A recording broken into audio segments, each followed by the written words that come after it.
There's a movie that's widely considered terrible, but it's one I've always enjoyed called The Legend of Bagger Vance. It's like a pretty bad movie, and some might say it's even like a little racist.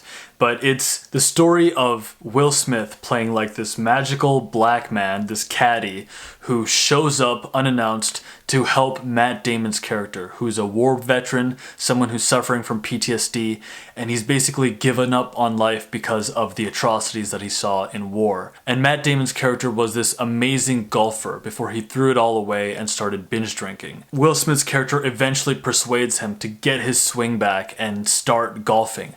And at one point, Matt Damon's character is in this tournament. He's in this golfing tournament, and he realizes, like, holy shit, I actually care about winning this, and I think I have a shot at winning this. And he becomes so stressed and pressured. And so Will Smith's character just says, hey man, just swing this one into the trees. And he's like, what? Why would I ever do that?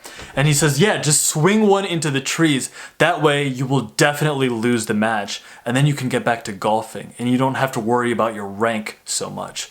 And I found that such a powerful scene, partly because now that I've got a bit of an audience on YouTube, I've noticed this amazing fear that has been kicking in about like posting, because now the video has to matter because people are actually watching. You know, back when I first started, it was literally just randomness into my phone, and it didn't matter because no one was watching. I just like expressed whatever I was feeling, whatever came out, and it was great. There was no pressure attached. And so that scene really rang true for me in that sense, in the sense of just throwing it away, stop worrying about what people think or who's watching, how they're watching. But also I like that scene because Will Smith's character essentially asks Matt Damon to focus on the expression, focus on his artistry, focusing on finding his authentic swing rather than worrying about his ranking. And I think that ties in so beautifully to this concept of feeling like you're falling behind other people. This is such an easy thing to fall into in modern times. I have friends now who work at Google, who work at Amazon, who work at what is called the premier companies in the United States. And they've got great relationships. They've been dating someone for 5 years. Their Instagram posts look impeccable. And so just by all appearances, it would seem as if their life is much more figured out than mine. They're so far ahead of me, and in many ways I'm behind them.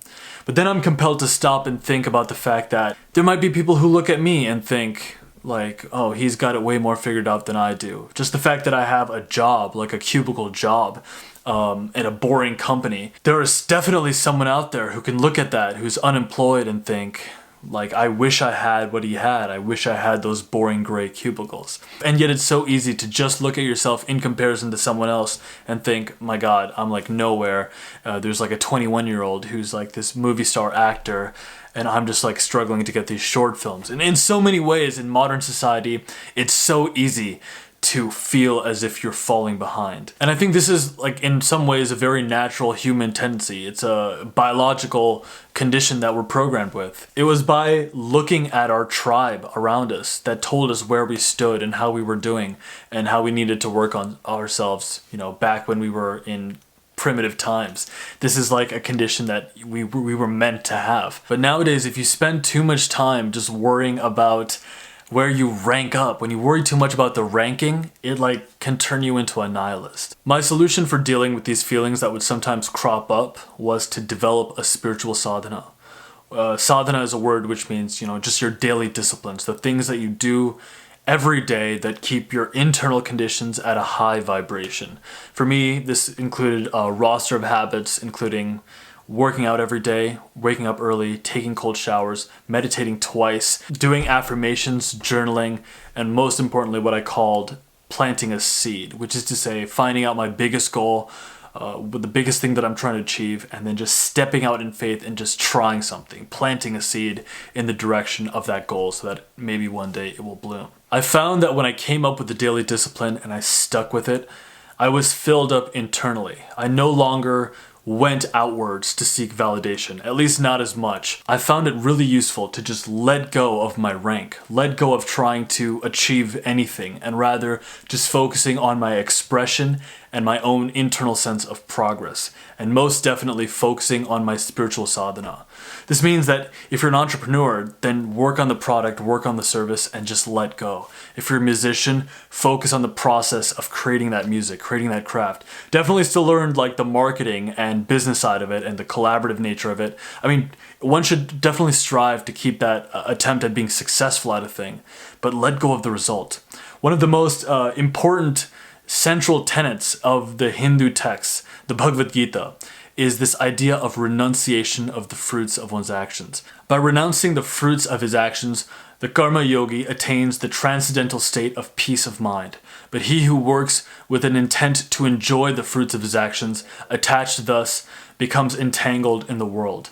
By renouncing mentally all of his actions, the self-controlled karma yogi lives happily. The really interesting thing that I've noticed ever since I've tried to develop this trait of being a renunciate, not worrying about the fruits of my actions, and rather just focusing on my daily disciplines and my own expression, the expression of my work, is that rather than looking to other people or looking to the outside world and how it receives me, and my own like noticing the tangible results in the world, I just have a sense of curiosity now.